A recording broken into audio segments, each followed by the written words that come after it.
하나님 말씀 마태복음 4장 12절에서 25절로 우리에게 주시는 말씀의 제목은 예수님의 제자가 버려야 될 것.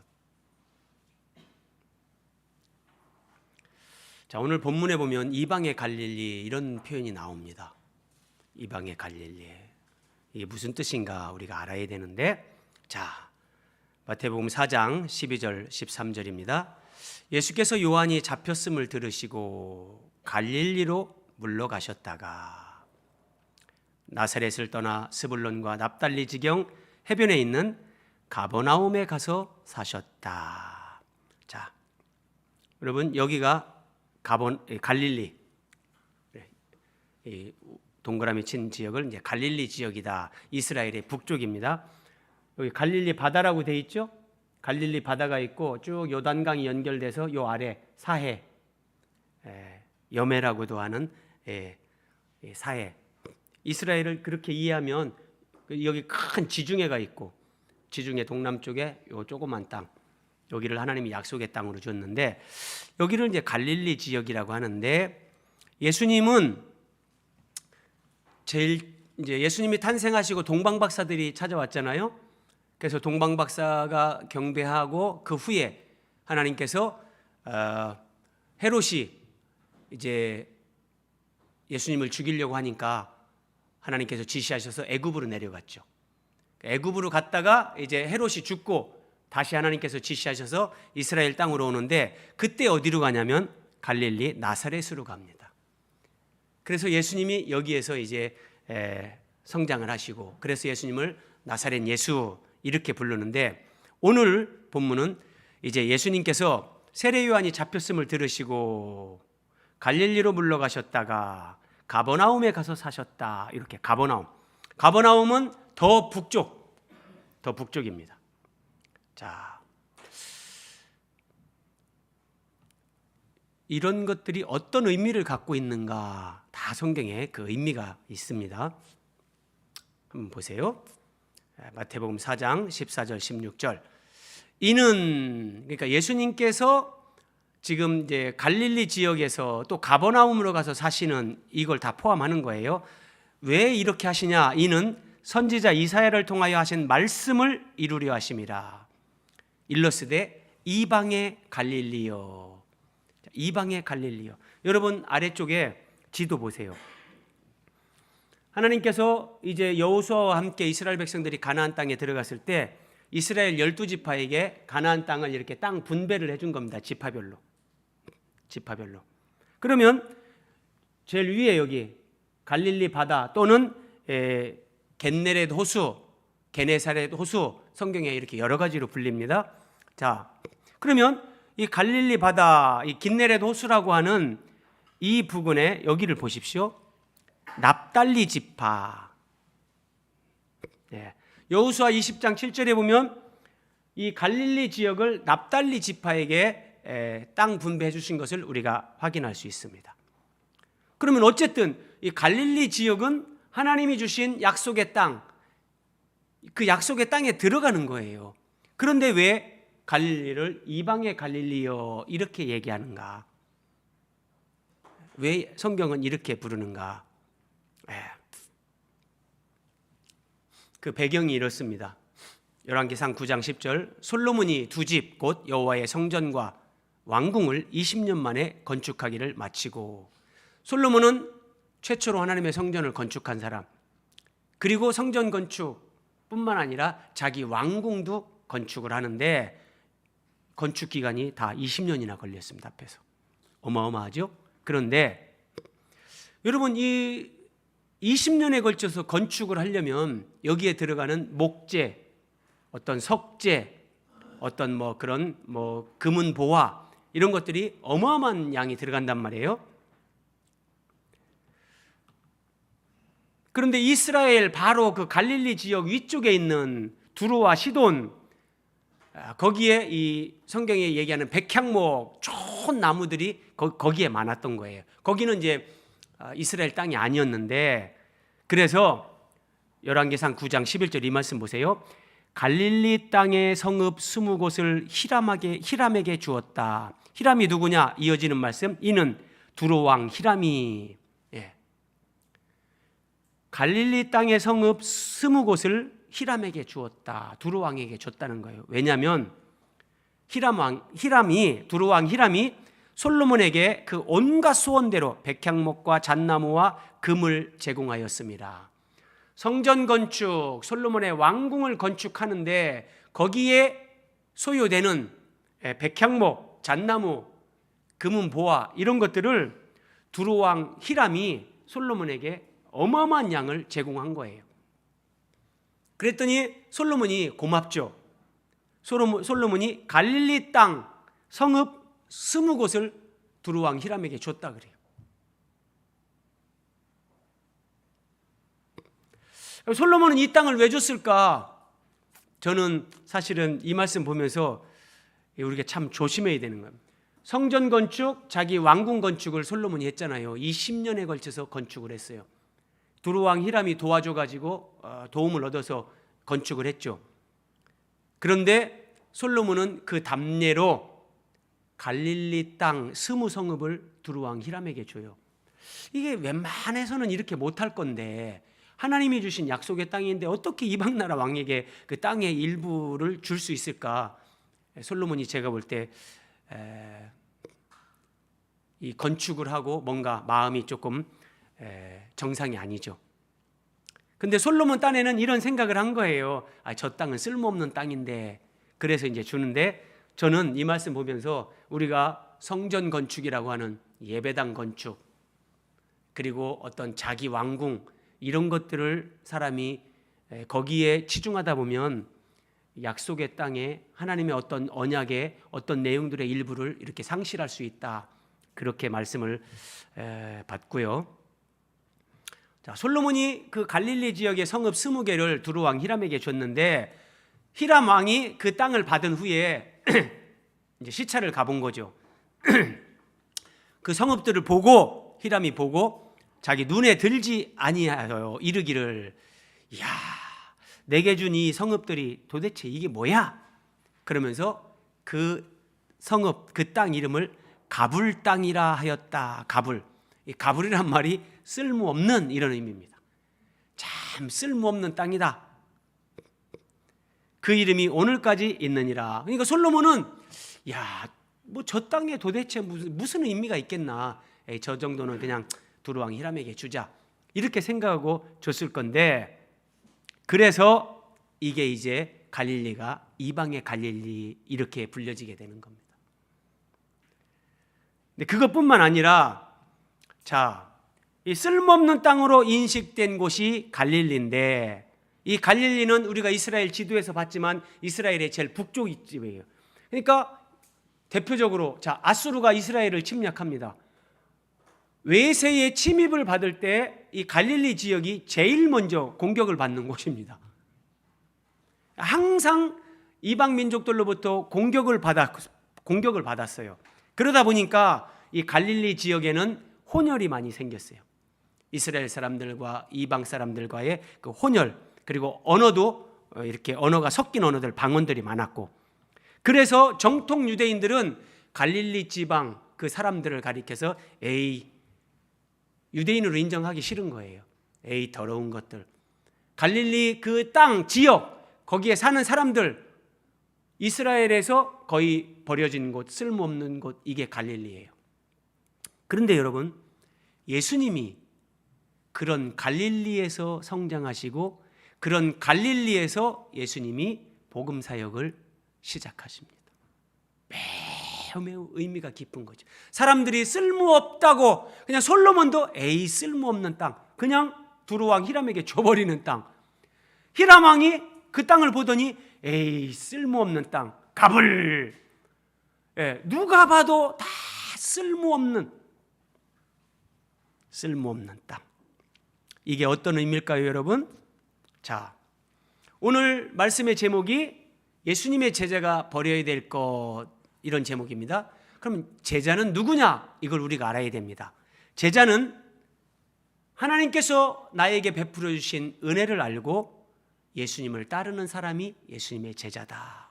자, 다시 한번 마태복음 4장 14절에서 16절을 보십시오. 이는 선지자 이사야를 통하여 하신 말씀을 이루려 하심이라. 예수님이 갈릴리 지역에서 사신 것, 가버나움으로 더 물러가셔서 이제 사신 것, 이것은 이사야 선지자를 통해서 예언된 그 말씀을 이루기 위함이다 그래요. 그러면 이게 이사야서에서 이 말씀을 찾아봐야 되는 거예요. 자, 이방의 갈릴리여 그랬죠? 지도를 이제 보면서 보세요. 이사야 9장 1절 2절입니다. 이사야 9장 1절 2절에 이제 이 갈릴리 지역에 대한 예언의 말씀이 나오는데, 전에 고통받던 자들에게는 흑암이 없으리로다. 그러니까 갈릴리에 사는 사람들은 고통받는 사람들, 그들의 대명사예요.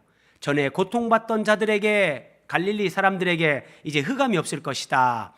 왜 전에 고통을 받았냐? 앞에서 제가 언급한 것처럼 지도 한번 보세요, 여러분. 자, 어떤 외세의 침입이, 북방민족의 외세의 침입이 있을 때 갈릴리가 제일 먼저 공격을 받습니다. 수시로 이방민족들의 침략, 공격을 받으면서 약탈, 강탈, 수많은 어려움을 당하는 거죠. 이게 전에 고통받던 자들, 이 얘기예요, 이 얘기. 그런데 옛적에는 하나님께서 그들에게 멸시를 당하게 하셨더니 이방의 갈릴리를 영화롭게 하셨느니라. 여기도 보세요. 이방의 갈릴리, 이방의 갈릴리. 이방의 갈릴리를 영화롭게 하셨다. 아니, 고통하던 자들, 흑암 가운데 있던 자들, 그들이 갈릴리 사람들인데 그들을 영화롭게 하셨다. 어떻게 해요? 흑암에 행하던 백성이 큰 빛을 보고 사망의 그늘진 땅에 거주하던 자에게 빛이 비치도다. 여러분, 성경의 이 단어들을 보세요. 사망의 그늘진 땅, 죽음의 그림자가 들이오는 거예요. 사망의 그늘진 땅, 흑암, 멸시, 거기에 거주하던 자들에게 큰 빛이 비쳤다. 이 빛이 뭘까요? 이 빛이 바로 예수님이란 말이에요. 그래서 예수님이 이 말씀이 성취되게 하기 위해서 빛이신 예수님이 갈릴리 나사렛에서 거기서 사시고 이제 가버나움에서 사시고 여기에서 사시는 거예요. 그러면 여러분, 이게 무슨 말인지 이걸 깨달아야 돼요. 자, 외부 세력의 침략을 제일 많이 받은 곳이 이스라엘 가운데 갈릴리라고 제가 말씀드렸어요. 그러면 이스라엘 백성들은 주변 국가들, 북방의 아시리아, 나중에 바벨론, 이런 국가들의 공격을 받았지만 이것은 모형과 그림자고 실제 그것은 사탄 마귀의 공격입니다. 사탄 마귀가 우리를 공격하는 거예요. 그래서 우리는 사탄 마귀 때문에 전에 고통받던 자들, 우리가 예수님을 만나기 전에, 우리가 예수님을 믿기 이전에 우리는 다 고통 가운데, 낙심과 절망 가운데 살던 사람들, 그게 우리예요. 그러니까 이스라엘 갈릴리 지역에 이런 외부 세력을 통해서 이런 공격을 받는 거, 이것은 하나님이 영적으로 사탄 마귀가 우리를 공격하는 거, 이거를 시각적으로 보여주는 거예요. 이거래요. 그러니까 튀르키예나 시리아 난민 지진, 여러분, 이게 그들만이 무슨 특별히 뭘 잘못해서 그런 것이 아니라 지구촌 전체에 하나님이 메시지를 주는 거예요. 그걸 보고 듣고 깨달을 수 있어야 되는 거예요. 그러면 여러분, 우리가 이렇게 마귀에게 공격을 받으면서 우리에게 사망의 그늘, 막 절망의 그늘, 정말 더 살고 싶지 않다, 죽고 싶다, 이런 인생의 사망의 그림자가 우리를 뒤덮는 거, 이 상태에 있는 거, 이것을 흑암이라고 하는 거예요. 전에 고통받던 자들에게, 그들이 흑암 가운데 있었는데 이제는 흑암이 없으리로다. 여러분, 혼돈, 공허, 흑암, 성경은 이렇게 다 연결이 된다니까요. 창세기 1장 2절 3절입니다. 땅이 혼돈하고 공허하며 흑암이 깊음 위에 있고 그때에 하나님이 이르시되 빛이 있으라. 이거 보세요, 여러분. 그러니까 하나님이 천지창조를 하시는 첫 창조도 그냥 첫 창조로 끝나는 것이 아니라 이게 예수 그리스도 안에서의 새 창조, 인간의 내면을 보여주는 거예요.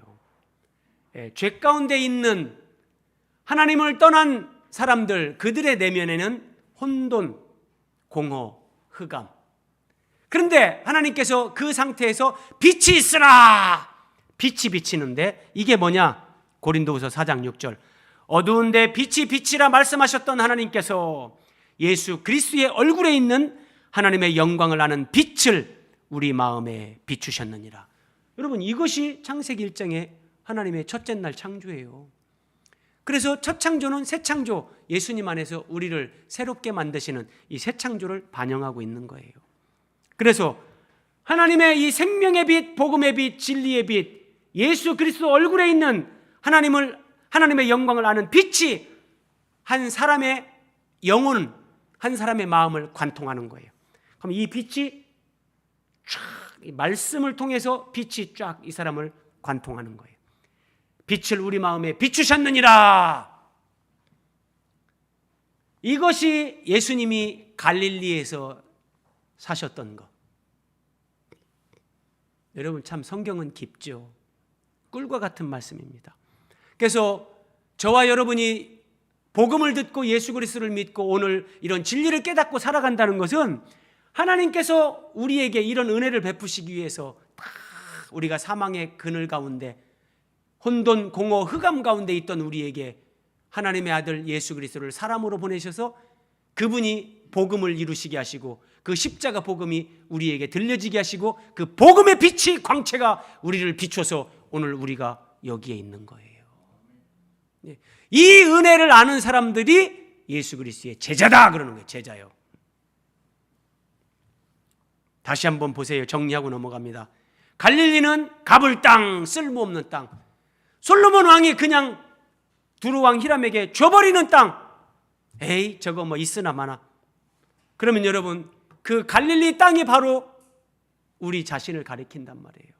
하나님 앞에서 죄인인 나, 예수님이 찾아오시기 전에 사망의 그늘 가운데 흑암, 공허, 절망 가운데 살던 나, 예수 그리스도를 통해서 진리의 빛을 비춰주시고 구원의 은혜를 베풀어 주셨죠. 여러분, 그런데 이런 은혜를 얼마나 감사하고 감격하며 살고 있는가? 뭐 당연한 것, 아이고 뭐 그게 어째서요? 뭐 예수 믿는 사람들 전부 다 그런 거 아닙니까? 여러분, 그건 정말 안 되는 거예요. 하나님의 은혜를 은혜로 알지 못하고 진짜 그 배은망덕하는 거예요. 네, 배은망덕. 부모님이 자식을 양육했는데 부모는 다 자식을 위해서 희생하죠. 근데 만약에 자식이 이렇게 얘기한다고 해보세요. 아이고 뭐 부모들 중에 뭐 그렇게 안 하는 부모 어디 있는데? 그렇게 말하면 그거는 안 되는 거죠. 네. 자, 그리스도인은 동그라미 5번 보세요. 예수님의 소명을 받은 사람들이에요. 부르심을 받았다. 자, 우리는 예수님으로부터 부르심을 받았기 때문에 구원을 받고 오늘 이 자리에 있는 거예요. 그런데 부르심을 받은 사람들은, 소명을 받은 사람들은 반드시 동시에 사명이 주어집니다. 이걸 알아야 돼요. 그래서 이 은혜를 아는 사람들은 자원해서 사명을 감당하는 제자의 삶을 살아갑니다. 자, 17절입니다. 이때부터 예수께서 비로소 전파하여 이르시되 회개하라, 천국이 가까이 왔느니라. 예. 천국이 가까이 왔다. 예수님이 가까이 오신 거죠. 예수님이 천국의 실체예요. 예수님은 보이지 않는 하나님, 사람들이 볼 수 없었던 하나님을 볼 수 있게 우리 가운데 사람으로 현현하신 분. 하나님 나라 사람들이 모르죠. 그 하나님 나라가 어떤 나라인가? 사랑의 나라, 용서의 나라, 섬김의 나라, 겸손의 나라, 낮아지는 나라. 예수님의 삶과 가르침을 통해서 그 하나님 나라를 보여주셨죠. 그래서 예수님은 이러한 하나님 나라의 복음을 이제 예수님이 승천하신 후에도 이 복음이 땅끝까지 전파되게 하기 위해서 갈릴리, 그 쓸모없는 땅, 버림받은 땅, 그 갈릴리에서 제자를 부르십니다. 놀라운 은혜입니다. 이 자체가. 18절입니다. 갈릴리 해변에 다니시다가 예수님께서 갈릴리 해변에 다니시다가 두 형제 곧 베드로라 하는 시몬과 그 형제 안드레가 바다에 금을 던지는 것을 보시니 그들은 어부라. 어부. 자, 19절입니다. 말씀하시되 나를 따라오라. 내가 너희를 사람을 낚는 어부가 되게 하리라. 여러분 익숙한 말씀일 거예요. 여러분들 이 말씀 모르는 사람들 없어요. 그런데 예수님께서 베드로와 안드레를 부르면서 나를 따라오라. 내가 너희를 사람을 낚는 어부가 되게 하겠다. 이렇게 말씀하셨는데 이 말씀이 구약 성경에 근거한 말씀이라는 것을 아는 그리스도인들은 많지 않습니다.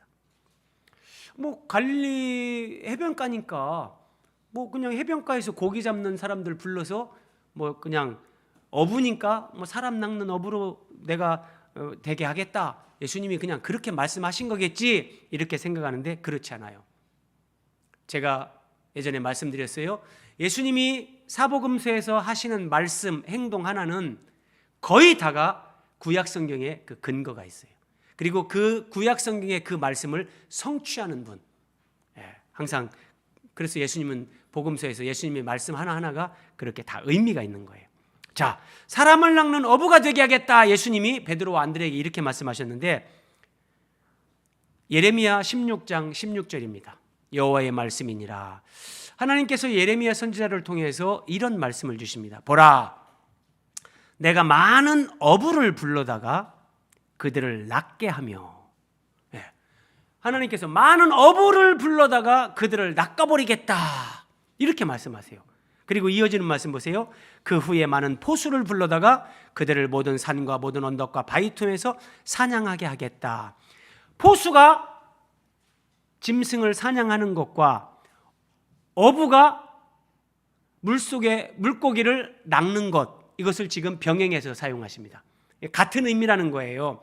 근데 그러면 여기서 하나님께서 왜 이런 말씀을 하시냐? 예레미야서는 유다 왕국의 지금 멸망을 목전에 두고 하나님이 주시는 말씀이잖아요. 그러니까 어부를 불러다가 그들을 낚게 하겠다. 이 말씀은 바벨론을 불러다가 타락한 유다 백성들을 포로로 끌려가게 하겠다. 이 말씀을 이렇게 묘사한 거예요. 이 말씀을. 그래서 유다 백성들이 바벨론의 포로로 끌려갔는데 그들이 포로로 끌려간 것은 우리가 마귀에게 종로로 타는 것을 영적으로 그것을 보여주는 거고, 자, 그래서 구약에서 어부는 하나님의 심판을 대행하는 사람을 상징한다. 이 성경에 몇 군데 나옵니다. 아모스에도 나오고 하박국 성가에도 나옵니다. 어부는 하나님의 심판을 대행하는 사람입니다. 그런데 예수님은 어부를 제자로 부르셔서 심판받아야 될 죄인들을 구원하신다고 말씀하십니다. 내가 너희를 사람 낚는 어부가 되게 하겠다. 구약 성경에서는 어부가 하나님의 심판을 대행하는 사람을 상징하는데 예수님은 어부로 부르셔서, 어부를 제자로 부르셔서 심판받아 마땅한 그들을 구원하는 사람으로, 사람 낚는 어부로 사용하신다. 이렇게 말씀하십니다. 자, 이렇게 은혜를 받고 부름을 받은 사람들, 그들이 예수님의 제자인데 그 예수님의 제자들이 버려야 될 것. 여러분 참 성경은 재밌어요. 한번 설명 보면서 들어보세요. 자, 물고기가 어부에게 잡혔어요. 그러면 그 물고기는 어부에게 잡힌 순간부터 지금까지 자기가 살아왔던 세계와 전혀 다른 세계를 접하게 됩니다. 그렇죠? 자, 바다에서 낚시로 잡히든지 그물로 잡히든지 물고기가 바다에서 잡혔어요. 그러면 늘 바다 물속에서 살던 이 물고기는 잡힌 순간부터 새로운 세계로 진입을 하고 새로운 세계에서 살게 됩니다. 수족관에 들어가든지 다른 데다 하든지 아니면 죽든지 그렇게 되는 거죠. 그래서 그런 차원에서 어부는 물고기가 지금까지 살아왔던 삶을 강제로 종료시키는 사람이 어부입니다. 이해되시죠? 그러면 사람 낚는 어부가 되게 하겠다. 베드로와 안드레를 부르면서 예수님이 이렇게 말씀하셨는데, 사람 낚는 어부가 된다는 것은 자신이 먼저, 어부는 물고기의 지금까지의 삶을 강제로 종료시키는 사람인데, 하나님은 우리를 그런 하나님의 일꾼으로 쓸 때 먼저 그 사람, 그 자신이 이제까지 살아왔던 삶을 먼저 종료시키는 그 결단과 변화가 있게 만들고 그 사람을 쓴다니까요. 자신이 먼저 이제까지 살아왔던 삶을 끝내고 전혀 다른 삶을 살아가는 것, 이게 예수님께서 어부를 제자로 불러서 사람 낚는 어부가 되게 하겠다, 이게 전제되어 있는 거예요. 전제되어 있는 거예요. 제가 지난주에 예배 마치고 선희자매, 연희자매하고 잠깐 교제하면서 그런 말을 했어요. 한 설교자가 성화, 거룩하게 되는 거에 대해서 설교를 한다면 하나님은 그 사람을 거룩, 성화에 대한 스피커로만 사용하는 것이 아니라 그 사람 자체를 반드시 성화되게, 거룩하게 변화되게 만든다. 하나님이 그 사람은 그렇게 변화시키지 않고 그 성화를 외치는 스피커로만 쓴다면 하나님은 그런 하나님이 아니에요. 마찬가지로 사람 낚는 어부로 제자를 부르셔서 그들을 그렇게 세운다는 것은 그들이 이제까지 살아왔던 삶을 먼저 종료시키는, 먼저 이제까지 살아왔던 그 삶을 끝내는 사람들로 먼저 그들을 세우는 거예요. 그리고 동그라미 4번, 그렇게 된 후에 다른 사람들에게 예수님을 따르는 제자의 삶을 가르치게 하는 거예요. 이것이 하나님의 사역의 원리예요. 사역의 원리. 자, 그래서 이렇게 내가 사람 낚는 어부로 예수님을 따르는 제자로 하나님께서 우리를 사용하시기 위해서 우리는 반드시 버려야 할 것이 있다. 그게 뭐냐? 첫째, 사람 낚는 어부, 예수님의 제자로 부름받은 사람들이 버려야 될 것, 첫째, 그물입니다. 그물. 자, 18절, 19절 다시 봅니다. 갈릴리 해변에 다니시다가 두 형제 곧 베드로, 안드레가 바다에 그물 던지는 것을 보시니 그들은 어부라. 말씀하시되 나를 따라오라. 내가 너희를 사람 낚는 어부가 되게 하리라. 그랬더니 20절, 그들이 베드로와 안드레가 곧 즉시 그물을 버려두고 예수를 따르니라. 그물을 버려두고 즉시 그물을 버려두고 예수를 따랐다. 성경은 이렇게 기록합니다. 여러분, 이게 어떻게 가능한가? 제가 앞에 쭉 설명을 드렸어요. 이방의 갈릴리, 그 의미. 우리가 쓸모없는 버림받은, 그래서 유대인들에게는 나다나엘, 우리가 요한복음 1장에 보면 나오잖아요. 야, 성경에 약속된 메시아를 내가 만났다. 내가 메시아를 만났다. 나사렛 예수다. 그랬더니 뭐라고 해요? 나사렛에서 뭐 선한 것이 날 수가 있냐.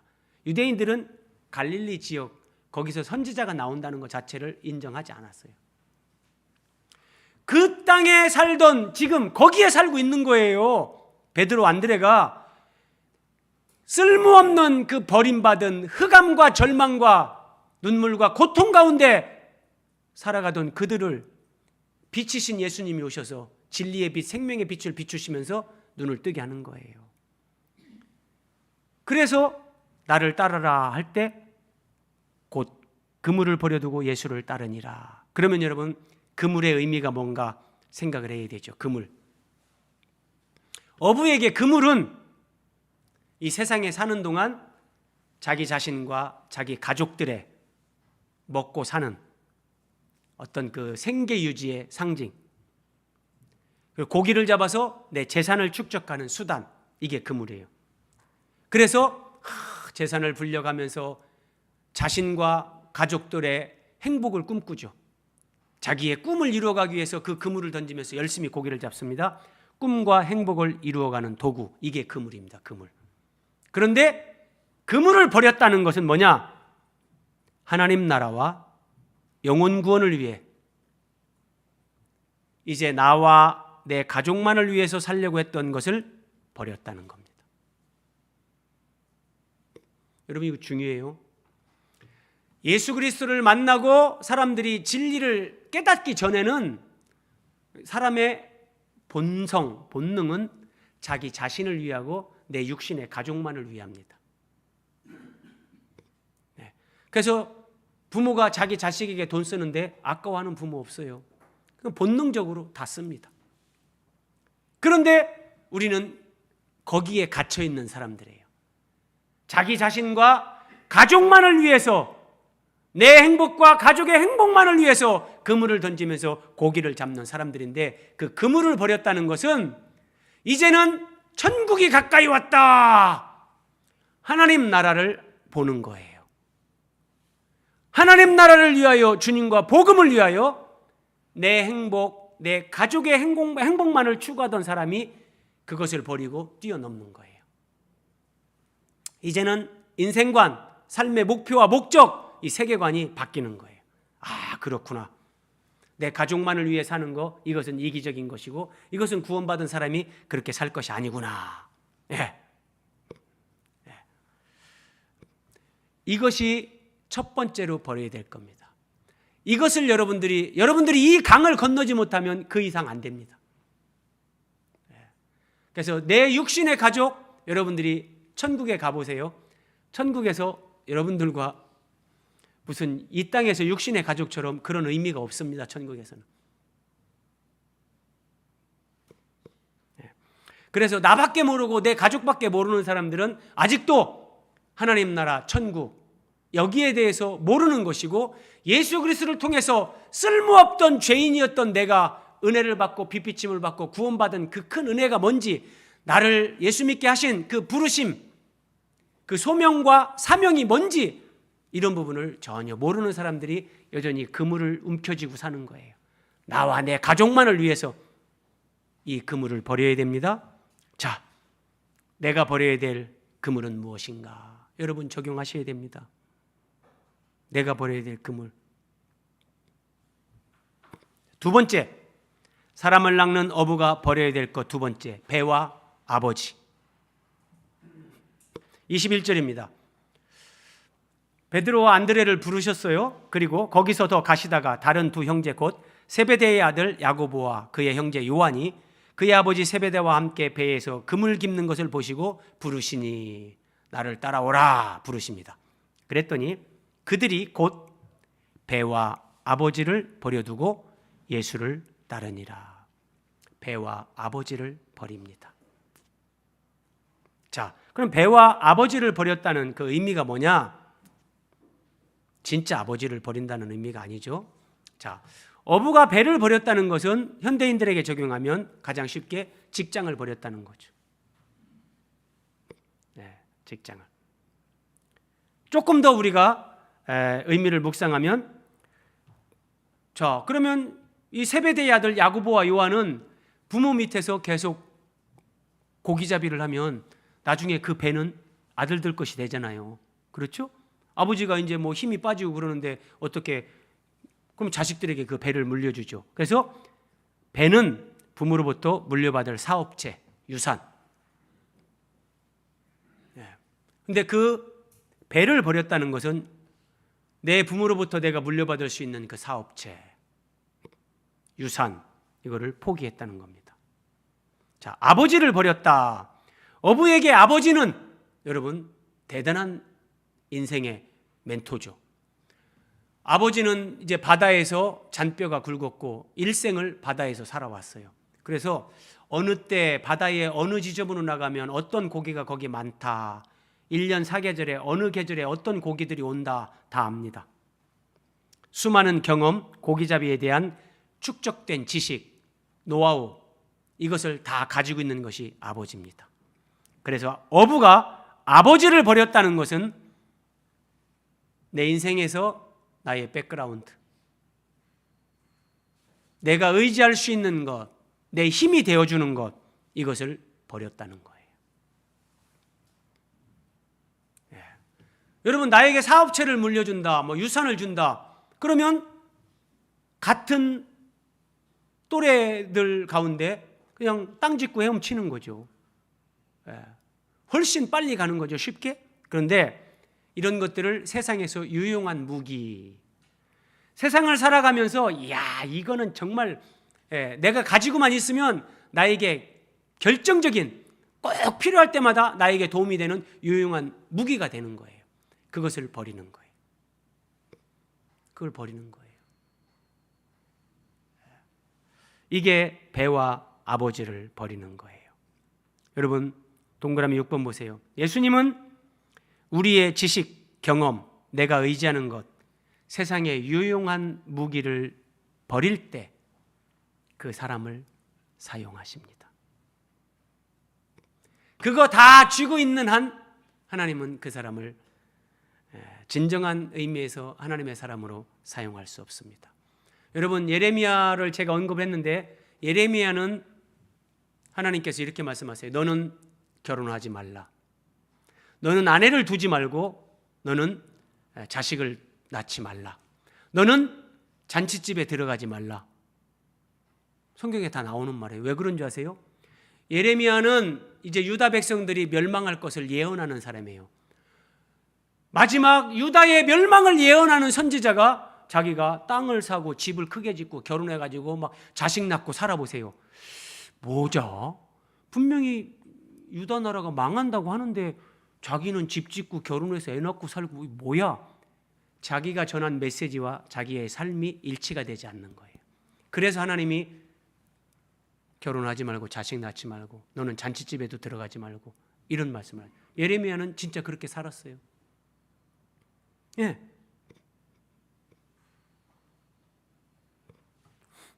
그래서 내가 예수님을 믿기 이전에 내가 움켜잡고 있었던 세상에서 나에게 유용한 무기가 되는 것들, 그것을 다 쥐고 내가 뭐 예수님 따라야지, 예수님 정말 사랑해야지, 그건 안 됩니다. 안 됩니다. 저는 교회를 개척하고 이렇게 오면서 하나님이 하시는 일의 원리, 이게 그냥 이제 뭔지 알아요. 그래서 후배 목사들 만나면 제가 얘기를 해주죠. 자, 어떤 목사님이 교회를 개척해요? 그러면은 이렇게 은혜를 경험하면서 막 이렇게 다 가는데 나중에 또 때가 되면 하나님께서 막 와르르 그러면서 우리는 내 성공, 내 야망, 내가 원하는 거, 그걸 이루려고 하는데 그게 아니에요. 그것이 내 손에서, 내 생각 속에서 다 포기되어지고 버려질 때까지 하나님이 우리를 이끄시고 연단하십니다. 세상에서 내가 정말 수많은 지식, 경험, 내 나름대로의 그런 유용한 무기를 가진 사람이 여러분 그거 쉽게 내려놓을 수 있겠습니까? 그런데 그걸 내려놔야 되는 거예요. 그거를요. 그러면 그 사람을 통해 하나님이 하나님의 일을 하십니다. 자, 이 말씀을 들으시고 오늘 내가 버려야 될 배와 아버지는 무엇인가? 여러분들 적용하십시오. 내가 버려야 될 배, 아버지는 무엇인가? 그걸 잡고 있어도 지옥은 가지 않습니다. 그런데 하나님 앞에 쓰임받는 인생은 되지 못합니다.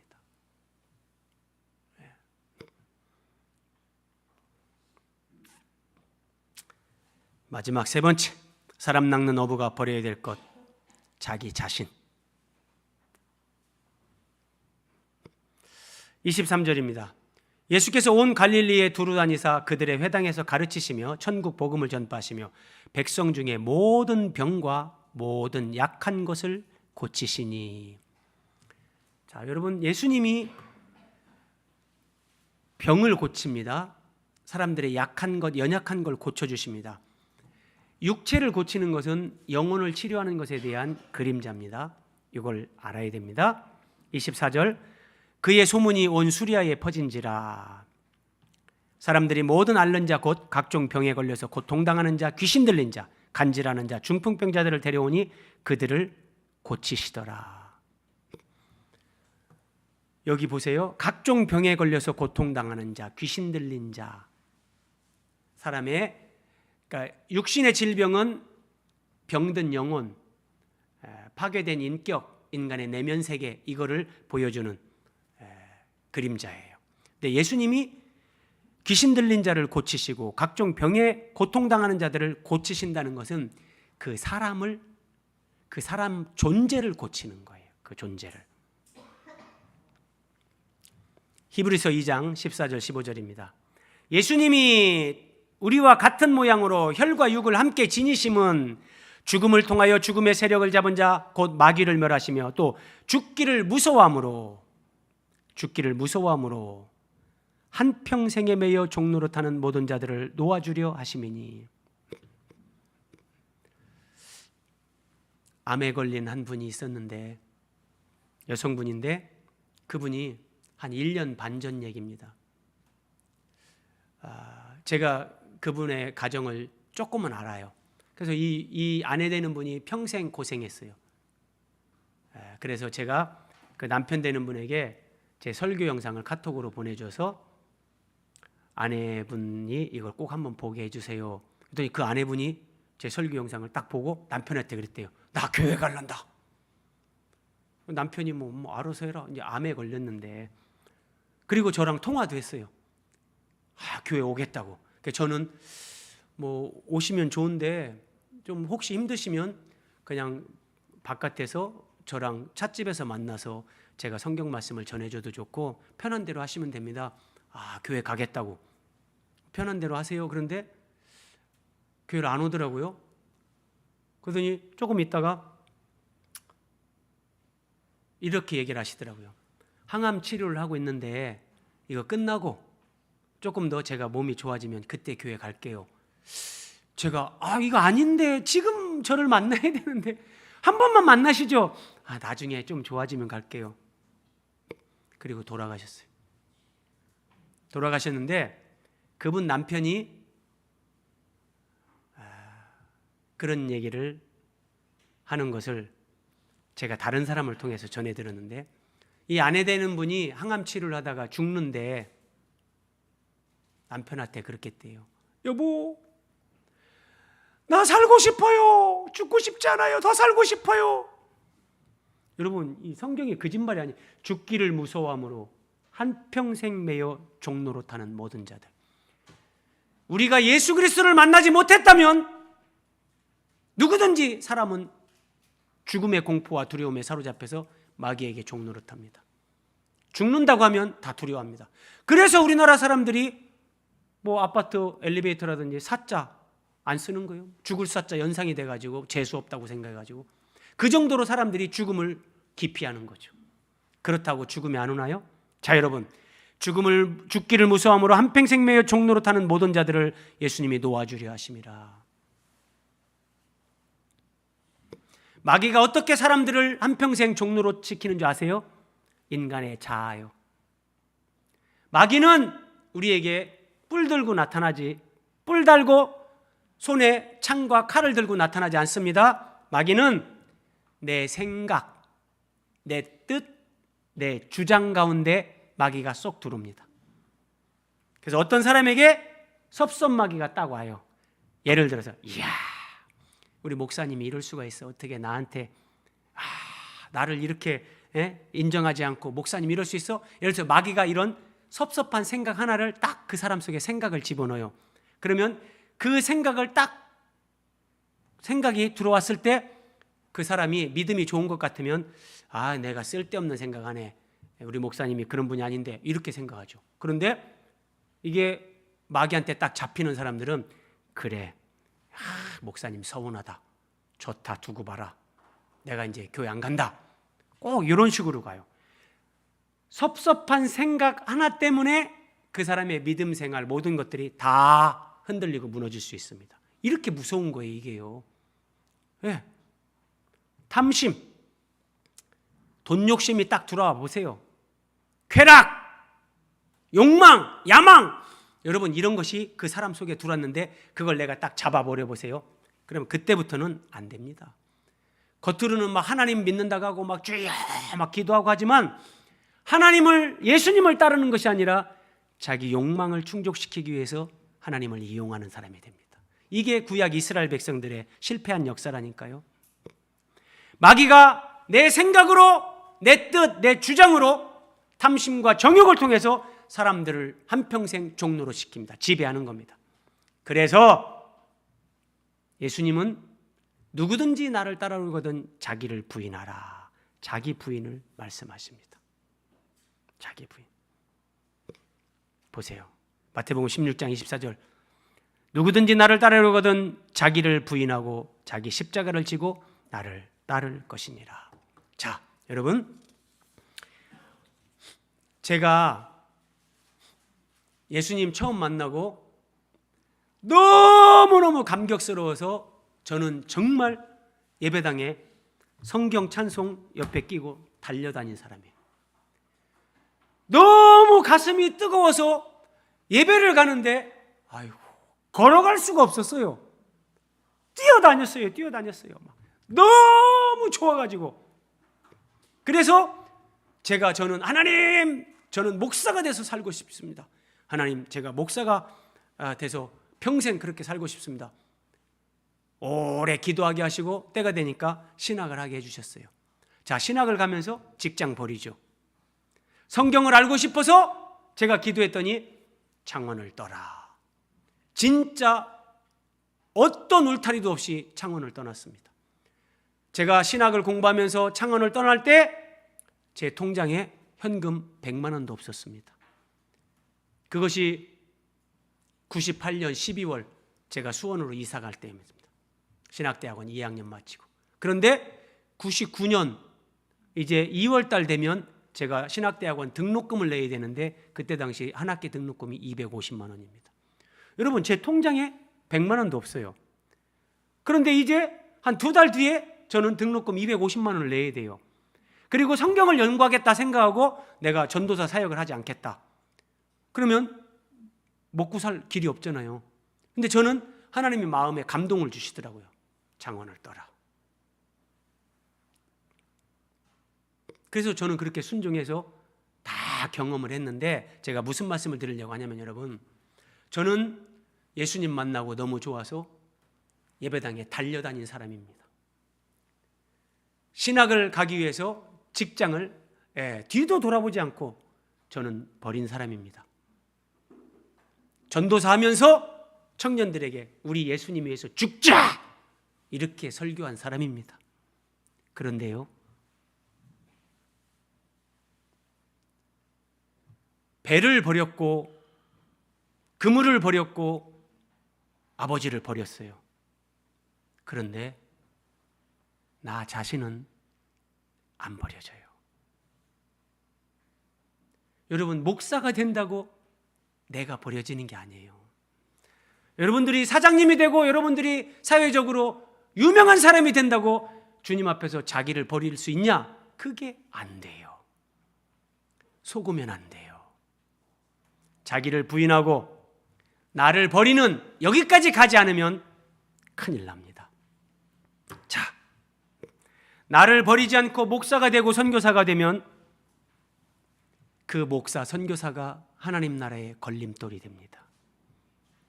그래서 하나님의 교회를 교회되지 못하게 만드는 사람은 대부분 목사, 선교사입니다. 분명한 사실입니다. 그래서 여러분, 그러면 저는 이제 그래도 내가 주님 앞에서 나를 부인하고 내 뜻, 내 생각, 내 주장을 다 내려놓고 이제 그래도 주님 안에서 주님을 따른다 이렇게 고백하게 된 것은 저는 교회를 개척하고 여기까지 오면서 여러 번에 걸쳐 하나님의 주권적인 섭리 안에서 저를 죽이신, 내 자아를 죽인 그 하나님의 연단 과정, 섭리, 그게 없었으면 오늘날 저는 이런 설교 못합니다. 그런 모든 하나님의 주권적인 섭리를 통해서 저를 죽이고 깎고 갈고 연단하면서 여기까지 오게 하셨고 이런 말씀을 전하는 이제 목사가 되게 하신 겁니다. 자, 여러분 동그라미 5번 보세요. 나를 십자가에 못 박는 하나님의 섭리에 감사 찬양하십시오. 자기 스스로 안 돼요. 제 말씀 제가 왜 드렸냐면 주님을 위해 정말 목숨을 바치고 직장을 버리고 그물을 버리고 배를 버리고 아버지를 버렸어요. 근데 마지막 나를 버려야 되는데 그게 내 뜻대로 안 돼요. 이것은 하나님의 주권적인 섭리, 하나님의 일하심 안에서만 우리는 내가 버려져요. 자기 죽음을 통해서 내가 버려진단 말이에요. 근데 우리는 하나님이 나를 버릴 수 있게끔 나를 십자가에 못 박고 나를 죽이는 그 과정에서 감사 찬양보다는 원망, 낙심, 불평하죠. 하나님은 거기까지도 다 이해하세요. 그런데 이걸 알고 가시라는 거예요. 나를 십자가에 못 박는 그 과정이 하나님의 가장 큰 은혜다. 이 과정을 통과하면서 자기를 버린 사람이 이제 하나님의 뜻을 이루는 사람으로 쓰임 받습니다. 자, 마지막 하나만 여러분들에게 소개합니다. 여러분 뉴스에서 다 보셨을 거예요. 2023년 2월 8일 튀르키예와 시리아에 강진이 덮쳤습니다.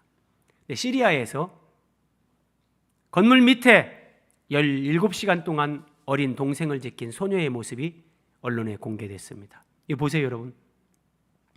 지금 무너진 이 콘크리트에 눌려가지고 못 나와요. 언니가 자기 여동생 이렇게 보호하면서 이렇게 있는데 이제 구조대가 찾았어요. 구조대가 찾아가지고 이제 꺼낼 수가 없는 거예요. 이걸 들어야 되는데 뭐 그냥은 안 되는 거죠. 자, 이때 이 언니 여자애가 이런 말을 했어요. 제발 우리를 구해주세요. 그럼 저는 당신의 노예가 될게요. 저는 이 기사를 보면서 첫 번째는 이제 이 시리아의 소년데 이제 시리아의 어떤 문화라든지 이런 게 있는 거죠. 막 나를 구해주면 내가 당신 노예가 되겠다. 이런 게 없다면 이 조그만 애가 이런 말을 할 수 없죠. 그러니까 그래서 참 이런 부분이 실제 저들의 삶 가운데 있겠구나 그런 생각을 하나 했고 또 하나는 이거예요. 그래서 구조가 됐어요. 이게 이제 언니고 동생 구조가 됐어요.